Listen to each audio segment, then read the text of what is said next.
Don't start a YouTube channel until you watch this first. I started a YouTube channel in 2024. I do this. Hello and welcome back to my channel. If you are new here, I'm Latoya Nicole. And in 2018, I self-published my very first coloring book. And then that grew into a multi-six-figure coloring book business. Now I help others just like you establish and expand your author brand through my YouTube channel, but also through my entrepreneurship program at Book Bag University. So if this is something you're interested in, I highly recommend you checking out bookbaguniversity.com. I'll leave the link for it below in the description, as well as the link for my coloring books. A few quick church announcements. If you like this type of content, go ahead and like and subscribe so that I know to keep putting out content like this. In today's video, I'm going to walk you through my thought process of what I would do if I was starting a YouTube channel in 2024 to ensure my channel's success and to sell more books. I started this YouTube channel in 2018, but I didn't start posting consistently until October of 2022. So up until that time, my page was all dry. Like, I literally had about 2.5 videos on the page, and those videos were just posted so that my first couple of books could come up in YouTube's SEO search results if someone were looking for my books or searching on Google for my name. But since I started posting consistently about a year ago, I have been able to now hit 5,000 subscribers, y'all. I am super excited. I mean, I want to celebrate, but I ain't got no cake. But I do got this oatmeal pie. Celebrate with me. 5,000 subscribers. Y'all don't understand the hard work, the sweat. Listen, building a YouTube channel is some work. But thank y'all for helping me get to 5,000 subscribers. And I might even do a giveaway. Whoever leaves the 5th comment below, I'm going to follow up with you and I'm going to give you some of my books. And just because y'all are watching this video and I'm super excited about these 5,000 subscribers, I'm even going to share with y'all how much I made on YouTube since being monetized 5 months. So keep watching and let's get into thing number 1. Okay, so the first thing I do if I started a YouTube channel in 2024 is I would research and niche down. So as an example, if you're familiar with publishing books, when you publish, you choose a niche, whether that's coloring books or maybe even journals or maybe even planners, because that is the type of book you would be choosing. So you would just apply that same principle to your YouTube channel and start thinking about, what do I want my channel to be about? On this channel, I talk mostly about online entrepreneurship and business, which has one of the higher payouts when it comes to getting monetized. So you just want to go ahead and start researching different niches and choose one that best resonates with you and what you would be doing. You want to make sure you choose something that you don't mind talking about,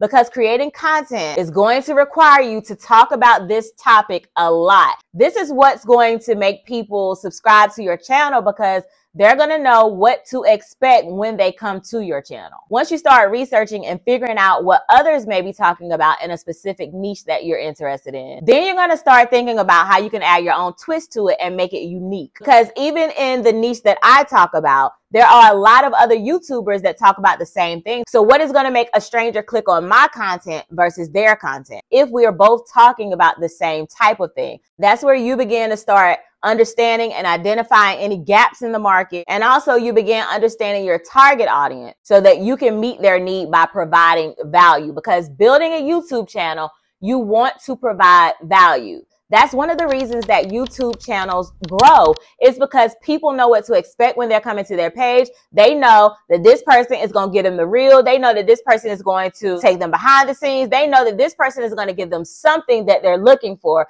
Because of course, you don't even come to the internet or watch anything unless really it's something for you. I mean, I know that sounds selfish, but that's the truth of the matter. When you're looking on Amazon, most of the time it's looking for something, maybe a cleaning supply so that you can clean your house better. Or maybe it's looking for a wig so that you can look right when you go out. Like, everything really is going to be about the person in some way. And so you have to figure out what it is that you can provide value on so that people will come to your page and watch your content. All right, now the second thing I do is focus on my content strategy. So before you even hit record on that phone or that camera that you're going to be recording on, make sure you decide how often you're going to post. Now, when I first started even trying to grow my channel, I was posting like inconsistently, because for one, y'all, I didn't realize it took this much work to grow a YouTube channel, but it is a dedication that you really need to be committed to So when I was posting, I might post 1 week and then I might go 2 weeks without posting. I might post another one and then I might go a month without posting. But when I started posting consistently, that's when my audience started to grow. Now, as a disclaimer, I still don't post on the same days every week. If you watch other people's YouTube videos, sometimes in their banner, you might see where they say, I post every Monday and I post every Thursday. Listen, you're going to get one video a week. Now, I don't know what day it's going to be on, but you're going to get that one video, right? You just know it's coming, but you don't know what day to expect it. You know what I'm saying? So I'm not going to say that eventually I won't buckle down and choose a specific day. But as of right now, y'all just going to get this one video a week. You hear what I'm saying? And whatever day that I post on, the way that I know when to post or when the most engagement is as your channel starts growing, you can start looking at your analytics, and your analytics will actually give you the information as to when most of your subscribers are online so that you can post on those days, which can help increase your watch time. Now, when it comes to content, balance is key. So you want to balance between evergreen content and trending content. For example, like I said, I talk about publishing on Amazon KDP a lot on this channel. So all of my content is about my experience with publishing. But how I know what I'm going to post is through the research that I'm using by looking at other people's channels that have been in my niche to gain inspiration from and to see what has worked well for them. So those types of videos would be considered evergreen content. But every now and then, Amazon or one of the platforms that I may be using may have a new release or an important update that may be trending. I'll jump on the bandwagon and discuss those topics sometimes as well, because people are always searching for the latest news. So that's why trending topic can be valuable, because it can bring in new viewers. And evergreen content can also be valuable because it can ensure that you're going to get a steady stream of views over time. So one of my top performers as evergreen content that started picking up traffic was my video about how to upload a coloring book to Amazon KDP's platform. At first, it was just getting maybe about 20 views a day or something like that. Then that started growing to hundreds of views a day. And now it currently has over 38,000 views. And then my first trending content video was my video titled, "Do not use Canva to upload your coloring book unless you do this." So that's just a quick example of the two. All right, and for thing number 3, I would focus on my branding and my channel aesthetics. So your brand is more than just your logo. It's more so the overall experience that your audience has with your channel. What do people think of when they think of your channel? So start thinking about how you want your audience to perceive you. I use tools like Canva to do all of my thumbnails, to do my channel banner, all of my graphics. I use Canva for. But the two most important things that get people to click on your video is going to be your thumbnail image and your title. And back to the book example. If you understand how principles work in one setting, they work that way straight across the board. So when you're publishing a book on Amazon, I always say the top 2 things are going to be your book cover and your book title. Now, of course, there are other things to help when you're publishing your book, but those are the main 2 things that need to be done correctly. And the same thing applies with YouTube. So think of your thumbnail like your book cover. That's the thing people are going to see first. So when they're doing a search, your title is what's going to help that person find videos like yours in that search. But then once they start finding all those videos and they see the list of videos and they're scrolling down the search, what is going to make them stop at your video versus someone else's video? And that is going to be your thumbnail. So make sure you have those 2 things on lock, okay? And that takes us right into thing number 4, with focus on building my community. Prioritize building a community around your content. And this can mean things like responding to comments and engaging with your audience. Take, for example, you're at church, and after church, somebody comes up to you and is like, "I need a ride home. Are you going to be able to do it?" They're expressing things to you and waiting for your response. And this is what you do. You just stare at them. You don't tell them if you can do it. You don't tell them if you can't do it. You don't respond at all. So when you don't engage with your audience, essentially, you are doing the same thing. You make them feel like you're not listening or that their feedback is not valuable. And engaging doesn't necessarily mean that you have to sit up there and respond to every comment. I don't even do that.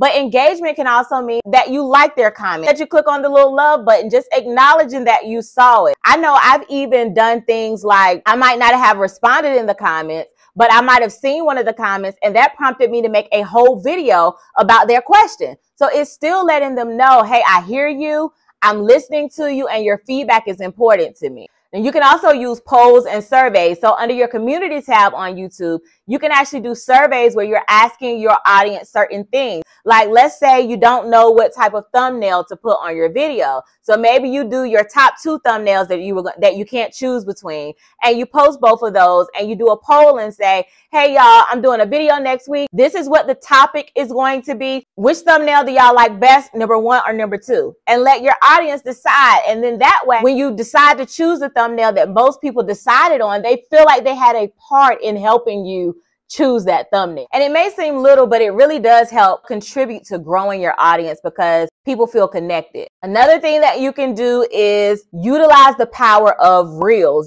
So one of the benefits that I've seen with Reels is that you can reach an audience quicker. So you can really rack up your views. And then when people see your Reels, that may prompt them to click on your channel and maybe even become a subscriber. You can also utilize the power of live streaming. Now, I haven't personally used live streaming yet, but remember I said you're going to start looking for gaps and ways that you can be unique. One thing that I have noticed is that a lot of people don't utilize live stream for whatever reason. And so this is definitely something that I will be starting to do eventually. I don't know how I'm going to work it in yet. It might be like a once a month thing, but I do plan to start using it because I don't see a lot of people, especially in my niche, using the power of live stream. And from my research, live stream can do just as well as or even better than your main content. But just remember, building a community is about trust. So be authentic and consistent and genuinely interested in your audience and your community. All right, now last but not least, let's get to the money. So I would make sure I understand the ways to generate revenue on YouTube. The most popular thing that people look forward to when monetizing on YouTube is ad revenue. And I'm going to break down just how much I've made so far since I've been monetized. I've only been monetized for 5 months, but I'm going to show y'all what I've made so far each month. But first things first, to be eligible for YouTube's partner program, you'll need 1,000 subscribers and 4,000 watch hours in the last 12 months. So once you meet these requirements, you can apply for monetization. Ad revenue is the most common income stream for YouTubers. It's generated through ads shown on your videos. And the more views and engagement your videos get, the higher your ad revenue potential. So let's break down my first month being monetized. My first month being monetized was July of 2023. It was actually on July the 9th when I got monetized. So I had about 3 weeks to make ad revenue within that month. And the amount that I made from that first month being monetized was $130.81. I thought that was awesome. And then from August 1st to August 31st, I generated $180.92 in ad revenue. So let's keep going. In September, it was $215.01. And so now, whereas I was posting 1 video a week, sometimes I started also posting 2 videos a week. So in October, I noticed a change, whereas in the previous months, I was making about maybe $5 to $10 a day. I noticed that I started making between $12 a day to $30 a day. So it was a significant jump. And the month of October brought me $615.07 in ad revenue. And so now we're in November. We're only half of the way through November. And so far, I've already generated $683.04 for the month of November. So it's looking like November is also going to be doing a double jump of what I did in October. So as you can see, the channel is growing, and that is a nice little added bonus to producing content and providing value to your audience. In addition to YouTube monetization, I've also been able to make money on YouTube from affiliate marketing. Affiliate marketing is when you take a product or a service and you use a specific link to let your audience go on and click that link. You get a percentage. So for example, think of like Amazon Associates, or if you watch the video that I did a few days ago about getting a domain for your website, and I recommended Namecheap in that video. If you didn't get a chance to watch it, I'll link it in the description. And you can take that link and put it in the description of your YouTube videos. So when your audience clicks on these links and makes a purchase, then you earn a commission on that sale. And at first, I didn't really see the value of affiliate links because I was thinking, oh, it's only a couple of dollars here and a couple of dollars there. Imagine if that video goes viral or starts getting a high amount of views, then you see how affiliate marketing can really compound and give you a nice extra check. So if you're trying to grow your YouTube channel and you're trying to monetize it, in addition to ad revenue, affiliate marketing is something you definitely want to consider, because you actually have to work to grow your channel. Like I said, you need at least 1,000 subscribers and 4,000 hours of watch time. So in that process, sometimes it takes people a month. Sometimes it takes people a year. It took me 10 months to become monetized once I started actually posting consistently. So during that time, you can still be monetizing your channel through using your affiliate link and putting them in the description of your videos. All right, so in addition to monetizing your channel by using ad revenue and using affiliate links, you can also make money by promoting your products or services. So for example, remember in the beginning of the video when I was like, have grown into a coloring book business? If you don't know who I am, that introduces you to my books. And if you do know who I am, that reminds you, hey, I thought about getting Latoya Nicole coloring book last video, but I just forgot it. Let me go ahead and add that to my Amazon cart. Or let me go ahead and check out her website, link in the description.